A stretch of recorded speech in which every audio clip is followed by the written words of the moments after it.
देखिए, आज की वीडियो हम लोग सीखेंगे क्लॉजेस को पहचानना। ये सिंथेसिस का पार्ट 2 है। इसके पहले कल मैंने पार्ट 1 के वीडियो डाला था, जिसमें मैंने ये बताया था कि सिंपल, कंपाउंड और कॉम्प्लेक्स सेंटेंस को कैसे पहचानते हैं, कैसे रिकॉग्नाइज करते हैं। और आज की वीडियो में हम लोग ये सीखेंगे कि नाउन क्लॉज, एडजेक्टिव क्लॉज या एडवर्ब क्लॉज को कैसे पहचानते हैं। एग्जाम में केवल 5 सेकंड के अंदर हम लोग कैसे रिकॉग्नाइज करेंगे। लेकिन आज का और कल का वीडियो देखने से पहले आप मेरा प्रीवियस वीडियो जो कि मैंने क्लॉजेस के ऊपर बनाया था, जिसमें मैंने प्रिंसिपल क्लॉज, सबऑर्डिनेट क्लॉज और कोऑर्डिनेट क्लॉज के बारे में बहुत ही डिटेल में बताया है, उसमें मैंने सारे कंजंक्शंस बताए जो कि एसेंशियल हम लोगों के लिए हैं।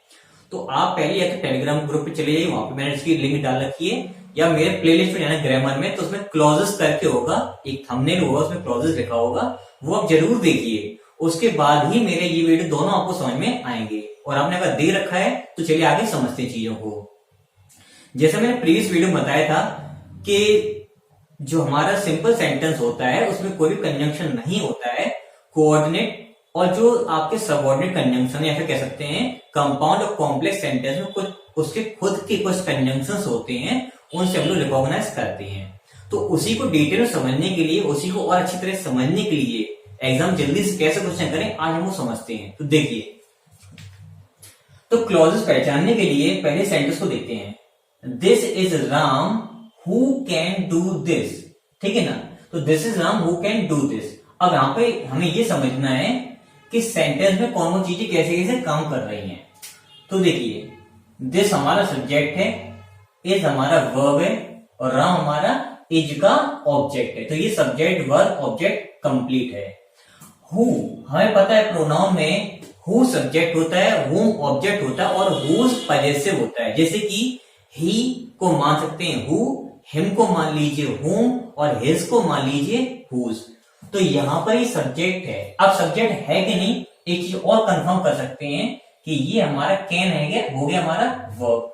ये दूसरी इसकी वर्ब ये होगी हमारी मैन वर्ब, और ये दिस हो गया ऑब्जेक्ट जो कि डू का ऑब्जेक्ट है। लेकिन इस वर्ब का दिस हो गया, लेकिन इसका सब्जेक्ट कौन है? तो इसका सब्जेक्ट कौन हो गया हमारा? हु। तो subject verb object, subject verb object. जब दो सब्जेक्ट या दो से ज्यादा सब्जेक्ट और वर्ब होते हैं, वहां पर कंपाउंड या कॉम्प्लेक्स सेंटेंस होता है। ये अपने प्रीवियस वीडियो समझा था। तो इसका मतलब ये क्लियर है कि ये हमारा सिंपल सेंटेंस नहीं है, तो ये कंपाउंड है या फिर ये कॉम्प्लेक्स है। हमने ये सीखा था प्रीवियस वीडियो में कि डब्ल्यूएच वर्ड होते हैं वो केवल और केवल कॉम्प्लेक्स सेंटेंस में आते हैं। तो डब्ल्यूएच वर्ड यहाँ पर है, हाँ है, क्योंकि एक सेंटेंस ये कंप्लीट है, एक सेंटेंस कंप्लीट ही है। जिन दोनों को जोड़ने के लिए हु काम कर रहा है यहाँ पर कंजंक्शन का। तो यहाँ पर ये आपका कहलाएगा कॉम्प्लेक्स सेंटेंस। अब कॉम्प्लेक्स सेंटेंस के अंदर 3 बातें होती हैं, या तो नाउन क्लॉज, ये एडजेक्टिव क्लॉज या एडवर्ब क्लॉज। तो नाउन क्लॉज की डेफिनेशन ये है, नाउन क्लॉज की परिभाषा ये है, इसकी पहचान ये है कि ये सेंटेंस को जोड़ता है, ठीक है ना, जोड़ता है। अब इस सेंटेंस में यहाँ पर हु है, ठीक है ना। अब मैं इस सेंटेंस को एक और को देखता हूं, फिर आपको और समझाता हूं। इस सेंटेंस को हमने तोड़ दिए, समझ लिए, ठीक है।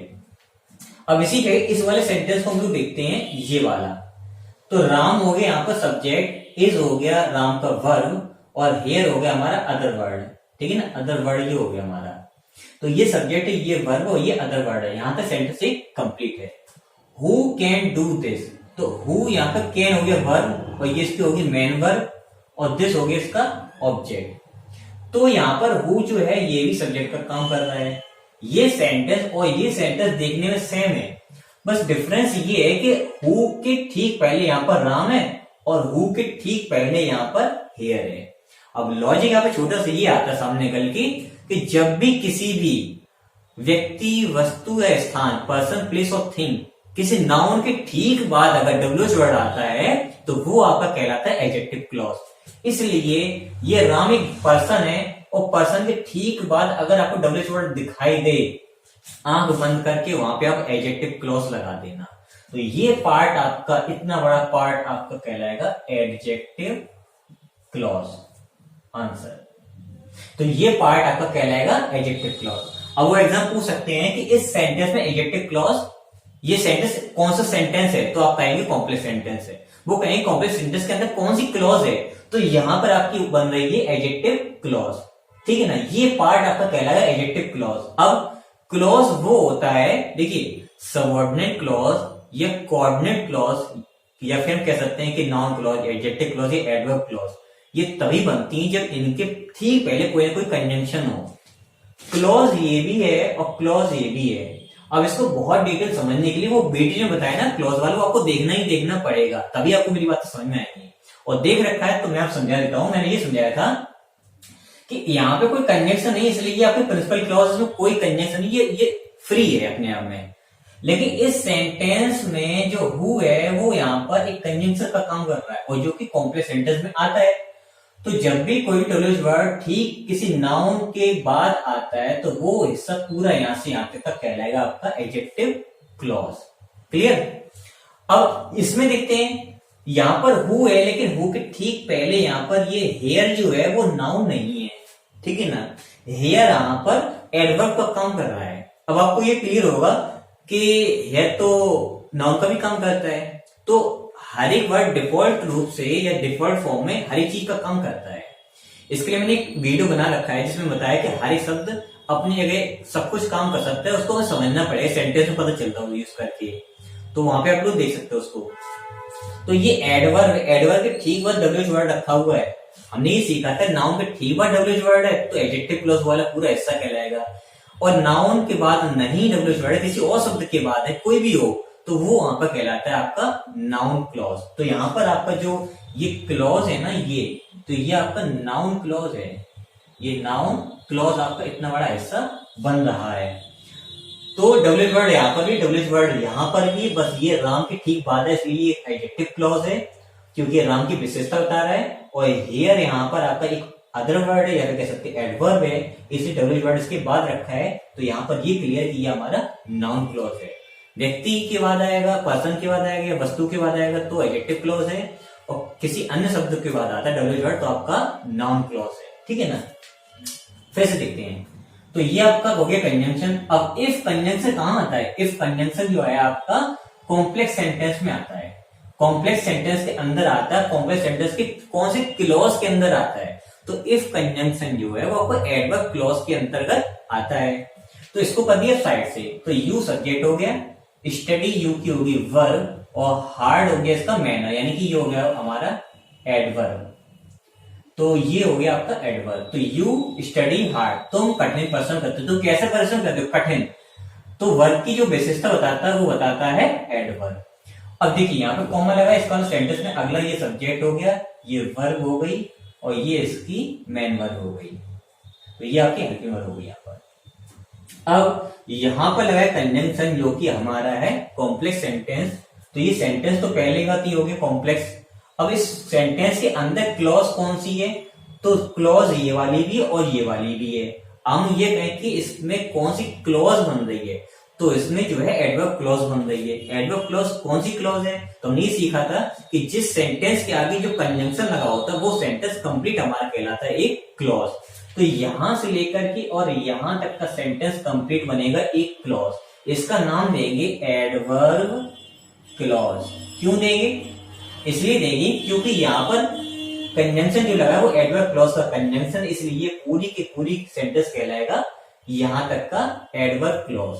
जो भी कंजंक्शन जिस कैटेगरी का लगा हो उसी कैटेगरी का नाम रखते हो सेंटेंस का। ये समझिए, ये दो सेंटेंस बहुत ही इंटरेस्टिंग है, अभी आपको बहुत मजा आएगा देखने में। अगर आपने स्टडी कर रखा हो तो आपको पता होगा कि बिकॉज जो है वो आपका एडवर्ब क्लॉज में आता है क्योंकि वो रीजन बताता है, ठीक है ना। और इस सेंटेंस में भी आपका एडवर्ब क्लॉज ही लगा हुआ है, लेकिन थोड़ा सा आंखों का धोखा है। देखिए, बिकॉज ऑफ को ड्रॉप कर दो छोटा थोड़ी देर के लिए, तो हम लोग यहाँ पे ये देखते हैं हार्ड वर्क। तो हार्ड वर्क काफी एक फ्रेज है, कठिन परिश्रम करने से, मेकिंग नॉइज हार्ड वर्क, ये वर्क हार्ड एक फ्रेज है। तो ये कोई सेंटेंस नहीं हुआ क्योंकि इसके पास अपना खुद का सब्जेक्ट नहीं है, ठीक है ना। तो हम इसको छोड़ देते हैं फिलहाल। तो यू हो गया सब्जेक्ट, गॉट हो गया वर्ब, और वर्ब का यू हो गया हमारा ऑब्जेक्ट। Subject verb object. लेकिन बिकॉज ऑफ थोड़ी टेंशन हो, इसको छोड़ देते हैं, नीचे आते हैं। बिकॉज आपका कंजंक्शन है क्योंकि यहाँ पे ऑफ नहीं, कोई दिक्कत नहीं। यहाँ पे सी है, सब्जेक्ट है, वॉज हमारा वर्ब है, और इल हमारा क्या है? इल इसका एक कॉम्प्लीमेंट है। कौन इल है? तो सी इल है, ठीक है, कैसे कॉम्प्लीमेंट टाइप का है, ठीक है ना, क्योंकि एडजेक्टिव का काम यहाँ पे कर रहा है। तो सी फिर से सब्जेक्ट, डिड नॉट ये आपकी वर्ब है, और यहाँ पर भी कम आपका एक वर्ब है, ये हेल्पिंग वर्ब यहाँ पर कम कर रहा है। तो ये कंप्लीट, यहाँ पे कोई प्रॉब्लम नहीं, यहाँ पे कोई कंजंक्शन नहीं, इसको छोड़ देते हैं। बिकॉज शी वॉज इल, अब बिकॉज आया, बिकॉज जो है एक कंजंक्शन है, क्यों है यहाँ पर, क्योंकि सब्जेक्ट वर्ब ऑब्जेक्ट इसके पास एक है, यहाँ पे सब्जेक्ट वर्ब एक ऑब्जेक्ट है। Subject verb object, subject verb object का दो सेंटेंस यहाँ पर है, और दो सेंटेंस होने की वजह से या तो कंपाउंड है या फिर ये कॉम्प्लेक्स है। कॉम्प्लेक्स में तो बिकॉज आता है, लेकिन कंपाउंड में बिकॉज नहीं आता, कंपाउंड में सिंस आता है। तो यहां से लेके यहां तक कि ये पूरा सेंटेंस कहलाएगा आपका एडवर्ब क्लॉज। और अगर वो ये कहते हैं कि सेंटेंस पूरा कौन सा है, तो ये पूरा का पूरा सेंटेंस आपका कहलाएगा कॉम्प्लेक्स, ठीक है ना। अब बात करते हैं यहां की, अगर बिकॉज ऑफ को अगर मैं हिडन कर देता हूं तो यहाँ पे हार्ड वर्ब के बाद कॉमा लगाया है, ना तो इसका कोई सब्जेक्ट ना तो इसकी कोई वर्ब है।